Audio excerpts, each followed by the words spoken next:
In today's video, I'm going to teach you how to get API token on Wise. If you're building an integration or connecting a tool that needs secure access to your Wise account, an API token is what authorizes that connection.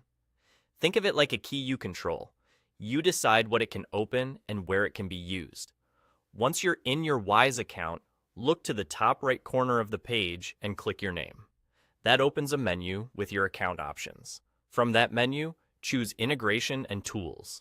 This is where Wise keeps the developer-focused features and any settings related to connecting external services. On the Integration and Tools page, select API tokens.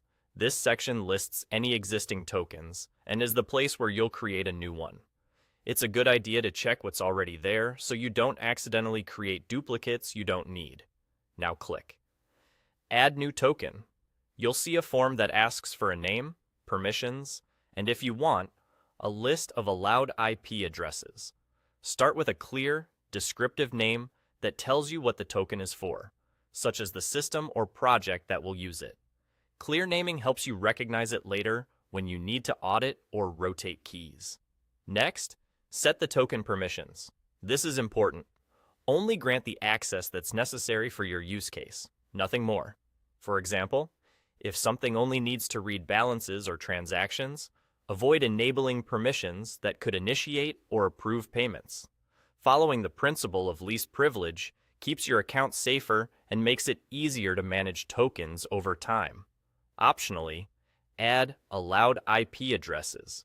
This tightens security by limiting where the token can be used from. If you know the fixed IP addresses of your server or integration, list them here. If you're unsure or your IP changes frequently, you can leave this blank. But remember that restricting by IP is a strong additional safeguard when it's practical. When everything looks right, click Create.